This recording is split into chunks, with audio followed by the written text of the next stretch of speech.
How to enable dark theme on MEXC application using your smartphone. Hello everyone, welcome back to another video from Trading for Beginners.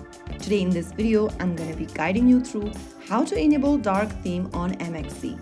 First of all, launch open the MEXC application on your device and log in.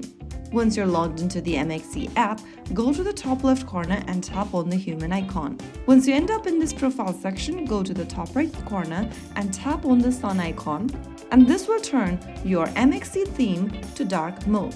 The app interface will instantly switch to a darker color scheme. Now, there you have it. If you want to switch back to the light mode, you can tap on the same icon at the top right, but this time it will look like a half moon. Click on it and there you go. With just a click of a button, you will be able to switch from dark theme to bright theme on MEXC application using your mobile device. If you found the video helpful, don't forget to like, share and subscribe to our channel. I will be back again in the next episode. Thank you for watching.